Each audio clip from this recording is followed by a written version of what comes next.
Hi hello नमस्कार. आज आपण अरेंज मॅरेज या आपल्या लव्ह स्टोरीचा भाग 2 पाहणार आहोत. हायवेच्या त्या अंधाऱ्या वळणावर अद्वैतच्या गाडीचा ब्रेक जोरात चिखलात ओरडला. टायरचा डांबरी रस्त्यावर घासल्याचा एक भयानक आवाज झाला आणि गाडी मागच्या बाजूने पूर्णपणे फिरली. समोरून येणाऱ्या त्या अवाढव्य ट्रकच्या हेडलाईट्सचा तीव्र प्रकाश अद्वैतच्या डोळ्यांवर पडला होता. त्या एका सेकंदात त्याच्या नजरेसमोर त्याचं संपूर्ण आयुष्य कसं तरी चमकून गेलं. त्याने संपूर्ण ताकदीने स्टेअरिंग व्हील डावीकडे फिरवलं आणि गाडी रस्त्याच्या कडेला असलेल्या एका मोठ्या झाडाला घासून एका मोठ्या झटक्यासह थांबली. अद्वैतचं डोकं स्टेअरिंगवर जोरात आपटलं. गाडीचं बोनेट पूर्णपणे चेपलं गेलं होतं आणि तिथून पांढरा धूर निघू लागला होता. आजूबाजूला पूर्ण शांतता पसरली होती. फक्त गाडीच्या इंजिनमधून येणारा एक बारीक आवाज त्या शांततेला छेदत होता. अद्वैतच्या कपाळातून रक्ताची एक बारीक धार वाहू लागली होती. तो शुद्धीवर होता, पण त्याचं शरीर पूर्णपणे सुन्न झालं होतं. त्याने कसाबसा आपला फोन शोधण्याचा प्रयत्न केला, पण फोन आधीच स्विच ऑफ होता आणि डॅशबोर्डच्या खाली कुठेतरी पडला होता. तो तशाच अर्धवट शुद्धीत स्टेअरिंगवर डोकं ठेवून पडून राहिला. त्याच्या डोक्यात अजूनही आरोहीचे ते शब्द आणि भूतकाळातील रियाचा तो शेवटचा चेहरा चक्रावून फिरत होता. तिकडे मनातल्या चांदण्या बंगल्यात रात्रीचे 2:45 वाजून गेले होते. आरोहीच्या हातात ती काळी डायरी अजूनही थरथरत होती. पहिल्या पानावरचा तो रियाचा फोटो आणि खाली रक्ताने लिहिलेलं ते वाक्य पाहून तिच्या छातीची धडधड प्रचंड वाढली होती. तिने खोलीच्या बंद दरवाजाकडे पाहिलं. बाहेर पूर्णपणे शांतता होती. तिने हळूच डायरीचं पुढचं पान उमटलं. त्या पानावर अद्वैतने त्याच्या कॉलेजच्या पहिल्या वर्षातील काही गोष्टी लिहिल्या होत्या. सुरुवातीची पानं खूप साधी आणि आनंदी होती. अद्वैत कॉलेजमध्ये कसा टॉप करायचा, त्याला मित्रांसोबत फिरायला कसं आवडायचं, हे सगळं त्यामध्ये खूप नॅचरल भाषेत लिहिलं होतं. पण जसजशी पानं पुढे जात होती तसतसं त्यात एका नावाचा उल्लेख वारंवार येऊ लागला होता. रिया. रिया त्याची क्लासमेट होती. अद्वैतने लिहिलं होतं, आज रियाने माझ्याकडे पाहून पहिल्यांदा स्माईल केली. तिचं ते हसणं किती नॅचरल होतं. मला वाटते मी तिच्या प्रेमातच पडत चाललोय. आरोही ते वाचताना पूर्णपणे गुंतून गेली होती. तिला विश्वासच बसत नव्हता की जो अद्वैत आज तिच्याशी एवढ्या क्रूरपणे आणि कोरडेपणाने वागतोय, तो कधी काळी एखाद्या मुलीसाठी इतका रोमॅन्टिक आणि हळवा लिहू शकत होता. तिने पुढे वाचायला सुरुवात केली. अद्वैत आणि रियाचं प्रेम कसं घट्ट होत गेलं, त्यांनी सोबत घालवलेले दिवस, कॉलेजच्या कट्ट्यावरच्या गप्पा, हे सगळं त्या डायरीमध्ये एखाद्या जिवंत चित्रपटासारखं उमटलं होतं. पण डायरीच्या मधल्या पानावर आल्यावर अचानक अक्षरांचा बाज बदलला. अक्षरं खूप घाईघाईने आणि विस्कळीतपणे लिहिलेली होती. जणू काही लिहिणाऱ्याच्या मनात प्रचंड संताप किंवा दुःख होतं. एका पानावर लिहिलं होतं, रिया, तू माझ्यासोबत असं कसं करू शकतेस? मी तुझ्यावर जीवापाड प्रेम केलं आणि तू फक्त एका पैशाच्या आणि करिअरच्या मोहापायी मला एका रात्रीत सोडून निघून गेलीस. त्या सुमितमध्ये असं काय होतं जे माझ्याकडे नव्हतं? केवळ तो एका मोठ्या बिझनेसमॅनचा मुलगा आहे म्हणून तू त्याच्याशी साखरपुडा केलास? हे वाचून आरोही थबकली. तिचे डोळे विस्फारले. याचा अर्थ रियाने अद्वैतचा विश्वासघात केला होता. तिने पैशासाठी अद्वैतला सोडून दुसऱ्या कोणाशी तरी नातं जोडलं होतं. अद्वैतच्या त्या तुटलेल्या मनाची वेदना त्या डायरीच्या प्रत्येक शब्दातून ओसंडून वाहत होती. शेवटच्या पानावर अद्वैतचा रियाबद्दलचा तिरस्कार आणि राग एवढा वाढला की त्याने स्वतःला पूर्णपणे बदलून टाकलं होतं. त्याने शेवटी लिहिलं होतं, प्रेम, लग्न, नाती या सगळ्या गोष्टी खोट्या आहेत. आजपासून मी माझ्या आयुष्यात कोणालाही माझ्या मनात जागा देणार नाही. कोणतीही मुलगी माझ्या भावनांशी खेळू शकत नाही. आरोहीने डायरी बंद केली आणि तिने आपल्या छातीशी ती घट्ट धरली. तिच्या डोळ्यातून आता वेगळंच पाणी येत होतं. आधी तिला अद्वैतचा प्रचंड राग येत होता, पण आता तिची भावना बदलली होती. तिला समजलं होतं की अद्वैत आज जो काही वागतोय तो त्याचा मूळ स्वभाव नाहीये. तो एका मोठ्या धक्क्यातून गेला होता आणि त्याचा मुलींवरचा म्हणजेच पर्यायाने दिशावरचा विश्वास उडाला होता. अद्वैत तिला देत असलेला त्रास हा खरं तर त्याचा रियावरचा राग होता, जो तो नकळतपणे आरोहीवर काढत होता. पण म्हणून तिने अद्वैतचा हा अन्याय सहन करावा का? तिची काय चुकी होती यात? घरच्यांनी तिचं आयुष्य अशा एका मुलासोबत का बांधलं, ज्याचं मन आधीच कोणीतरी दुसऱ्याने पूर्णपणे उद्ध्वस्त केलं होतं? आरोही याच विचारात असताना अचानक खाली हॉलमध्ये फोनची कशाची तरी बेल वाजली. मध्यरात्रीच्या त्या शांततेत फोनची रिंग ऐकून आरोही एकदम दचकली. ती घाईघाईने खोलीबाहेर आली आणि पायऱ्यांवरून खाली धावली. सुलभाताई आणि बाबा आधीच हॉलमध्ये आले होते. बाबांनी थरथरत्या हाताने लँडलाईनचा फोन उचलला. हॅलो? हो, मी अद्वैतचा बाबा बोलतोय. काय? अपघात? कुठल्या हायवेवर? बाबांचा आवाज ऐकून सुलभाताईंच्या हातातील पाण्याचा ग्लास खाली पडला. आरोही पायरीवरच खिळून राहिली. तिच्या काळजाचा ठोकाच चुकला. बाबांचा चेहरा पांढरा फटक पडला होता. आम्ही आम्ही आत्ताच निघतोय. सिव्हिल हॉस्पिटल ना? बाबांनी फोन ठेवला. सुलभाताई रडायला लागल्या. काय झालं माझ्या अद्वैतला? काय झालंय त्याला? बाबांनी स्वतःला सावरत म्हटलं. त्याच्या गाडीला हायवेवर ॲक्सिडेंट झालाय. पोलिसांनी फोन केला होता. त्याला सरकारी हॉस्पिटलमध्ये घेऊन गेलेत. सुलभा, तू घरीच थांब, मी जातो. पण आरोही पुढे आली. तिचा चेहरा गंभीर होता, पण डोळ्यांमध्ये एक वेगळाच खंबीरपणा होता. बाबा, मी पण येणार तुमच्यासोबत. तो माझा नवरा आहे, ती ठामपणे म्हणाली. बाबांनी तिच्याकडे पाहिलं. तिच्या पायाला आत्ताच लागलं होतं, पण तिच्या डोळ्यामध्ये आपल्या पतीसाठी असलेली काळजी साफ दिसत होती. बाबांनी नकार दिला नाही. दोघे घाईघाईने गाडीत बसले आणि सिव्हिल हॉस्पिटलच्या दिशेने निघाले. सोलापूरचे रस्ते रात्रीच्या वेळी पूर्णपणे सामसूम होते. गाडीत कोणाचंच बोलणं होत नव्हतं. आरोही खिडकीबाहेर पाहत होती. तिच्या हातात अजूनही ती अद्वैतची डायरी होती, जी तिने घाईघाईने आपल्या पर्समध्ये टाकली होती. तिच्या मनात विचारांचं चक्र चालू होतं. अद्वैत, तुम्हाला काही होऊ शकत नाही. तुम्हाला माझ्या प्रश्नांची उत्तर द्यावी लागतील. हॉस्पिटलमध्ये पोहोचताच बाबा काउंटरकडे धावले. अद्वैतला कॅज्युअलिटी वॉर्डमध्ये ठेवण्यात आलं होतं. आरोही आणि बाबा तिथेच पोहोचले तेव्हा डॉक्टर बाहेर येत होते. डॉक्टर, माझा मुलगा कसा आहे? बाबांनी घाबरत विचारलं. डॉक्टरांनी मास्क काढला आणि म्हणाले, घाबरण्यासारखं काही नाहीये. डोकं स्टेअरिंगवर आपटल्यामुळे कपाळाला थोडी दुखापत झालीये आणि थोडं रक्त गेले. अंतर्गत दुखापत काहीच नाहीये, पण अतिताणामुळे आणि धक्क्यामुळे तो अजून पूर्ण शुद्धीवर आलेला नाही. आम्ही प्राथमिक उपचार केलेत. तुम्ही त्याला भेटू शकता. बाबांनी सुटकेचा श्वास सोडला. आरोही वॉर्डच्या आतमध्ये गेली. अद्वैत बेडवर झोपला होता. त्याच्या कपाळाला पांढरी पट्टी बांधलेली होती. त्याचा तो नेहमीचा रागीट चेहरा आता खूप हतबल आणि शांत दिसत होता. आरोही त्याच्या जवळ गेली. तिने हळूच त्याचा हात हातात घेतला. त्याचा हात खूप थंड लागला. तिने त्याच्या चेहऱ्याकडे पाहत म्हटलं, इतका राग घेऊन कुठे जात होता तुम्ही? स्वतःला संपवायचं होतं का?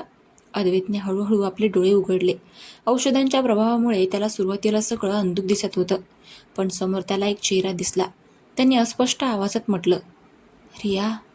तो शब्द ऐकताच आरोहीच्या अंगावर काटा आला. तिचा हात जागच्या जागीच थरथरला. अद्वैत अजूनही त्याच भूतकाळात जगत होता. शुद्धीवर येत असतानाही त्याच्या जिभेवर तिचंच नाव होतं. आरोहीने हळूच आपला हात त्याच्या हातातून काढून घेतला. तिने अद्वैतच्या डोळ्यामध्ये पाहिलं. अद्वैतचे डोळे आता पूर्ण उघडले होते आणि समोर रिया नाही तर आरोही उभी आहे हे पाहून त्याच्या चेहऱ्यावरचे पुन्हा एकदा तेच जुने कठोर भाव आले. त्याने नजर दुसरीकडे वळवली. बाबा आतमध्ये आले आणि त्यांनी अद्वैतची विचारपूस केली. अद्वैत काहीच बोलला नव्हता. तो फक्त छताकडे पाहत राहिला. 2 दिवसानंतर अद्वैतला डिस्चार्ज मिळाला आणि ते घरी परतले. घरात आल्यापासून अद्वैत आणि आरोहीमध्ये एक भयानक शांतता पसरली होती. अद्वैतने ऑफिसमधून काही दिवसांची सुट्टी घेतली होती, कारण डॉक्टरांनी त्याला विश्रांतीचा सल्ला दिला होता. तो दिवसभर त्याच्या खोलीतच असायचा. आरोही त्याला वेळेवर औषधं आणि जेवण आणून द्यायची, पण ते दोघे एकमेकांशी एक शब्दही बोलत नव्हते. सुलभाताईंना वाटत होतं की अपघाताच्या धक्क्यामुळे दोघे शांत आहेत, पण खरी परिस्थिती काही वेगळीच होती. तिसऱ्या दिवशी दुपारी जेव्हा घरात सगळे झोपले होते, आरोही अद्वैतच्या खोलीमध्ये आली. तिच्या हातात चहाचा कप होता. तिने चहा टेबलवर ठेवला आणि ती जायला वळली. थांब. अद्वैतचा मागून आवाज आला. त्याचा आवाज अजूनही नेहमीसारखाच कोरडा होता. आरोही थांबली, पण तिने मागे वळून पाहिलं नाही. त्या रात्री जे काही झालं, जे मी बोललो त्यासाठी, अद्वैतने बोलायचा प्रयत्न केला, पण त्याच्या तोंडातून सॉरी हा शब्द निघतच नव्हता. त्याचा अहंकार त्याला आडवा येत होता. आरोहीने मागे वळून थेट त्याच्या डोळ्यामध्ये पाहिलं. त्यासाठी काय अद्वैत? माफी मागणार आहात का तुम्ही? तुमच्यासारखा माणूस कधी कोणाची माफी मागू शकतो का? अद्वैतने कपाळावर आठ्या आणल्या. माझा तो उद्देश नव्हता, पण तू मला भाग पाडलंस. आणि हो, माझ्या वैयक्तिक गोष्टींमध्ये दखल देणं बंद कर. आरोहीने आपल्या पर्समधून ती काळ्या रंगाची डायरी काढली आणि अद्वैतच्या समोर टेबलवर जोरात आपटली. ती डायरी पाहताच अद्वैतचा चेहरा एका सेकंदात पांढरा पडला. त्याचे डोळे विस्फारले आणि त्याचा श्वास रोखला गेला. ही तुला कुठे सापडली? तू माझी डायरी वाचण्याची हिंमत कशी केलीस? अद्वैत बेडवरून उठून तिच्या समोर आला. त्याचा राग पुन्हा एकदा उफाळून आला होता. हो, वाचली मी, आणि बरं झालं वाचली, कारण मला समजलं की तुमचा हा जो काही सोंग चाललाय ना, ते काय आहे. तुम्ही स्वतःला खूप मोठे समजत असाल ना, की एका मुलीने धोका दिला म्हणून अख्ख्या जगावर राग काढायचा. मला सांगा ना अद्वैत, रियाने तुमच्यासोबत जे काही केलं त्यात माझी काय चुकी होती? मी का तुमची ही वागणूक सहन करू? आरोहीचा आवाज आता भीतीने थरथरत नव्हता, तर तो हक्काने आणि रागाने बोलत होती. अद्वैतने रागाने तिचा हात पकडला. त्या नावाचा उल्लेख पुन्हा तुझ्या तोंडून करायचा नाही, समजलं का तुला? तुला काहीच माहिती नाही आमच्याबद्दल. मला सगळं माहिती आहे. तिने पैशासाठी तुम्हाला सोडलं ना, पण म्हणून तुम्ही प्रत्येक मुलीला त्याच नजरेने पाहणार का? माझ्या घरातल्यांनी माझ्यावर संस्कार केलेत. मी कोणाचा विश्वास तोडत नाही. पण तुम्ही तर एका जिवंत मुलीला रोज मारताय. जर एवढाच तिचा राग आहे तर तिच्या फोटोवर रक्ताने लिहायची काय गरज होती? अजूनही तुमच्या मनात तिच्याबद्दल प्रेम आहे ना? आरोहीने थेट त्याच्या नाजूक नसेवर बोट ठेवलं होतं. अद्वैतने जोरात तिचा हात झटकला. त्याच्या चेहऱ्यावर एक वेगळाच हिंस्र भाव आला. प्रेम? तिच्यावर? मी तिचा तिरस्कार करतो. आणि हो, तू माझी बायको फक्त नावापुरती आहेस. या डायरीत जे काही लिहिलंय ते वाचून जर तुला वाटत असेल की तू माझ्यावर दया दाखवून मला बदलू शकशील, तर तो तुझा गैरसमज आहे. मी कधीच बदलणार नाही. माझ्या आयुष्यातली रियाची जागा कोणीच घेऊ शकत नाही. तिरस्काराच्या रूपातच का असेना तीच राहणार. अद्वैतचे हे शब्द ऐकून आरोहीच्या डोळ्यांमध्ये पाणी आलं, पण तिने ते पटकन पुसलं. ती मागे हटली नाही. ठीक आहे अद्वैत, मला तुमच्यावर कोणतीही दया दाखवायची नाहीये आणि मला तुमच्या आयुष्यात रियाची जागाही नकोय. पण एक लक्षात ठेवा, मी पण स्वाभिमानी मुलगी आहे. जर तुम्ही मला तुमची बायको मानत नसाल तर मीही तुम्हाला माझा नवरा मानणार नाही. आपण एकाच घरात राहू, फक्त जगासाठी. पण माझ्या मनातून तुम्ही आज पूर्णपणे उतरलात. असं म्हणून आरोहीने डायरी तिथेच सोडली आणि ती खोलीबाहेर निघून गेली. अद्वैत तिथे स्तब्ध उभा राहिला. त्याने डायरीकडे पाहिलं. त्याचा हात थरथरत होता. त्याने ती डायरी उचलली आणि कपाटात फेकून दिली. पण आरोहीचे शब्द त्याच्या कानात सारखे घुमत होते. माझ्या मनातून तुम्ही आज पूर्णपणे उतरलात. त्याला समजायला तयार नव्हतं की त्याला एवढं अस्वस्थ का वाटत होतं. त्या दिवसापासून त्यांच्या नात्यात एक वेगळं आणि एक नवीन वळण आलं. आधी अद्वैत दुर्लक्ष करायचा, पण आता आरोहीने त्याच्याकडे पूर्णपणे दुर्लक्ष करायला सुरुवात केली होती. ती घरची सगळी कामं करायची, आईबाबांची काळजी घ्यायची, पण अद्वैत खोलीत आला की ती तिथून निघून जायची.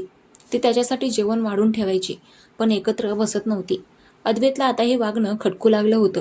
ज्या मुलीला तो नेहमी आपल्या पायाखाली समजायचा, ती आज त्याला अजिबात किंमत देत नव्हती. अशातच 15 दिवस निघून गेले. एक दिवस संध्याकाळी अद्वैत ऑफिसमधून लवकर घरी आला. हॉलमध्ये आई आणि बाबा कोणाशी तरी फोनवर बोलत होते आणि त्यांचा चेहरा खूप चिंतेत दिसत होता. अद्वैतने विचारलं, काय झालं आई? काय झालंय? सुलभाताईने रडकुंडीला येऊन म्हटलं, अरे अद्वैत, आरोहीच्या घरी तिच्या वडिलांना अचानक हार्ट अटॅक आलाय. ते हॉस्पिटलमध्ये ॲडमिट आहेत आणि त्यांची प्रकृती खूप गंभीर आहे. आरोही दुपारीच निघून गेली तिथे. हे ऐकून अद्वैतच्या छातीमध्ये एक अनामिक भीती दाटून आली. आरोही एवढ्या मोठ्या संकटात होती आणि तिने त्याला एकदा फोन करून सांगायचंही विचारलं नव्हतं. तिने त्याला इतकं परक केलं होतं. अद्वैतने विचार न करता गाडीची चावी उचलली आणि तो तिच्या गावच्या दिशेने निघाला. त्याच्या मनात एक वेगळीच धाकधूक होती. रात्रीचे 9 वाजता तो आरोहीच्या गावाकडच्या हॉस्पिटलमध्ये पोहोचला. ICU वॉर्डच्या बाहेर आरोही एकटीच एका बाकावर बसली होती. तिचे केस विखुरलेले होते. डोळे रडून रडून सुजले होते. ती अत्यंत हताश दिसत होती. अद्वैत हळूहळू तिच्या जवळ गेला. त्याने तिच्या खांद्यावर हात ठेवला. आरोहीने वर पाहिले. अद्वैत समोर उभा होता, पण यावेळी तिच्या डोळ्यांमध्ये कोणतीही मदत मागण्याची भावना नव्हती, तर एक वेगळाच राग होता. तिने झटकन त्याचा हात आपल्या खांद्यावरून काढून टाकला आणि ती उठून उभी राहिली. तुम्ही इथे का आलात अद्वैत? मी तुम्हाला बोलावलं नव्हतं. तिचा आवाज थंड आणि कठोर होता. आरोही, तुझ्या बाबांना अटॅक आलाय. मला सांगायला पाहिजे होतं ना तू. मी तुझा नवरा आहे, अद्वैत म्हणाला. आरोहीने एक उपरोधिक हसू दिलं. नवरा? कोणत्या हक्काने सांगताय तुम्ही हे? ज्या माणसाने मला सांगितलं की माझी लायकी फक्त या घराची सून राहण्याची आहे, त्याने आज माझ्या बाबांच्या संकटात नवरा बनण्याचे नाटक करू नये. मला तुमची कोणतीही मदत नकोय. तुम्ही आत्ताच्या आत्ता इथून निघून जा. ICUच्या या कॉरिडॉरमध्ये आरोहीचे हे शब्द ऐकून अद्वैत पूर्णपणे सुन्न झाला होता. तिने सगळ्यांसमोर त्याचा हक्क नाकारला होता आणि नेमका त्याच वेळी ICUचा दरवाजा उघडला आणि डॉक्टर बाहेर आले. त्यांच्या चेहऱ्यावरचे भाव पाहून काहीतरी अघटित घडल्यासारखं वाटत होतं. आता आरोहीच्या बाबांचं काय होतं? अद्वैत आरोहीच्या रागाचा सामना कसा करणार? आणि त्यांच्या आयुष्यात अचानक अशी कोणती जुनी व्यक्ती येणार आहे ज्यामुळे अद्वैतचा भूतकाळ पुन्हा एकदा त्यांच्यासमोर उभा ठाकणार? पुढचा भाग पाहण्यासाठी तुम्ही किती उत्सुक आहात ते कमेंट करून नक्की कळवा. आणि हो, आपल्या चॅनलला सबस्क्राईब करायला विसरू नका. भेटूया उद्याच्या भागात. चलो बाय.